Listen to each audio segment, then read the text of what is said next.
The news hit Maranello like a thunderclap. After months of rumors, internal tension, and disappointing results, Ferrari has officially announced the dismissal of Fred Vasseur from his role as team principal. The Frenchman, who took over in 2023 with the promise of rebuilding the Scuderia and restoring its legendary status, leaves the team in frustration, unable to turn potential into consistent victories. Vasseur's departure marks yet another chapter in Ferrari's long and turbulent modern history, a story of endless rebuilding, misplaced expectations, and the elusive search for stability. Behind the scenes, the decision was anything but sudden. Signs of friction between Vasseur and Ferrari's top management had been visible for months.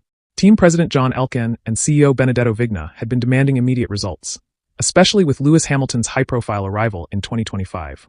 The idea was that Vasseur, with his managerial experience and strong relationship with Charles Leclerc, would unite the team under a cohesive vision. But reality unfolded differently.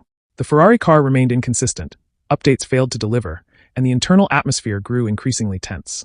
The breaking point came around the Belgian Grand Prix. That weekend, Leclerc openly criticized the car's handling, while Hamilton, still adjusting to his first year with the team, showed visible frustration with the lack of progress. Strategic blunders resurfaced, pit stops went wrong again, and Ferrari began to fall behind McLaren and Mercedes.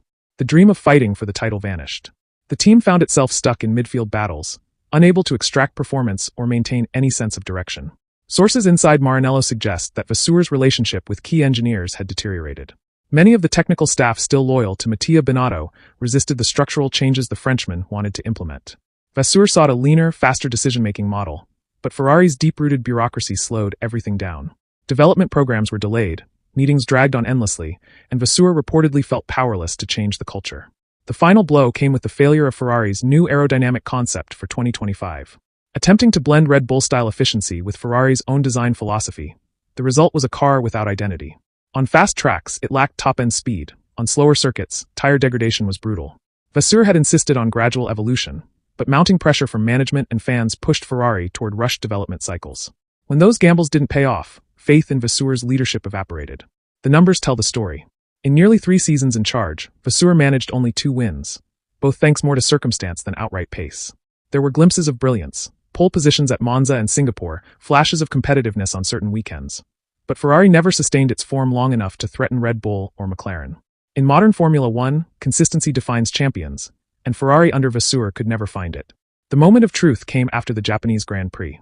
In Suzuka, Hamilton retired with an engine issue, and Leclerc finished only 8th after a strategy error and a slow pit stop.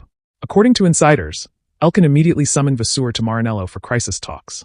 The Frenchman defended his work, arguing that Ferrari's revival required time and full autonomy. But the response was cold. Within days, the board decided his fate. Fred Vasseur would be dismissed before the Brazilian Grand Prix. The paddock reaction was mixed. Many within F1 sympathized with Vasseur, recognizing his professionalism and steady hand amid chaos. Others saw his dismissal as inevitable, another casualty of Ferrari's impatience. Since Jean Todt's departure in 2007, the team has cycled through leaders like Stefano Domenicali, Marco Mattiacci, Maurizio Arrivabene, and Mattia Binotto, all with promising beginnings that eventually dissolved under relentless pressure. Ferrari's leadership vacuum remains one of the greatest paradoxes in modern motorsport. This decision once again exposes Ferrari's biggest flaw, its lack of patience. Vasseur always said success would come through continuity, but at Ferrari, time is a luxury nobody gets. The pressure from fans, media, and shareholders is constant and merciless.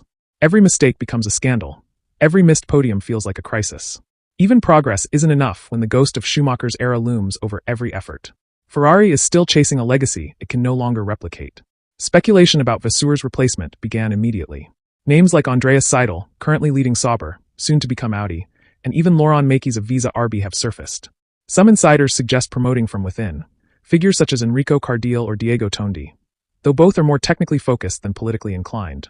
What Ferrari needs now is someone capable of unifying its fractured structure. A leader who can balance strategic vision, political resilience, and emotional control. The implications for the drivers are significant. Charles Leclerc, who shares a long personal and professional bond with Vasseur, will be deeply affected. The Frenchman was instrumental in securing Leclerc's contract renewal and had built the team around him. His departure leaves Leclerc exposed to uncertainty. As for Lewis Hamilton, this is not what he envisioned when he signed with Ferrari. He left Mercedes seeking one last great challenge, to bring glory back to Maranello before retirement. Instead, he now faces instability and a future that looks increasingly unclear. Vasseur's exit also threatens Ferrari's 2026 project, a crucial year for Formula One's next regulation cycle. He had been overseeing the integration between the chassis and the new hybrid power unit, aiming to close the gap to Red Bull's efficiency. His departure in the middle of that process could lead to serious delays, and with Audi, Mercedes, and Red Bull already deep into development, Ferrari can't afford to fall behind again. Some insiders claim that politics played a decisive role. CEO Benedetto Vigna, known for his corporate mindset, reportedly wanted a more aggressive, globally oriented team boss, someone who could manage both performance and image. Vasseur's calm, pragmatic style clashed with Vigna's demand for faster results and stronger public communication. The tension between those two visions, sporting versus corporate, ultimately made the relationship unsustainable. Back in Maranello, uncertainty now hangs in the air. Engineers continue to work on upcoming updates, but the absence of leadership creates anxiety. Mechanics and staff, exhausted after years of internal shakeups, fear another cycle of instability. Fans, meanwhile, react with their familiar blend of hope and despair, a bittersweet emotional state that seems inseparable from Ferrari's identity. Vasseur, for his part, leaves with dignity. He has avoided public criticism, but couldn't hide his disappointment. In what might be his final message to the team, he reportedly told colleagues, "Ferrari must decide if it wants to build a future or live in its past." A phrase that perfectly captures the paradox haunting Maranello. Ferrari remains both the most iconic and the most fragile team in Formula One, trapped between nostalgia and ambition. Fred Vasseur's departure isn't just the end of a managerial stint. It's a symptom of Ferrari's deeper illness. Until the Scuderia finds the courage to embrace long-term stability, no leader will be able to fix it. Success in Formula One is built over years, not months. Yet Ferrari continues to chase miracles, replacing leaders instead of solving the structural dysfunction that undermines them. And so, the Vasseur era comes to an end. Another name added to the long list of leaders who tried and failed to restore Ferrari's greatness. The red team turns another page, uncertain of what comes next. The dream of returning to the top lives on, but for now, it feels more distant than ever.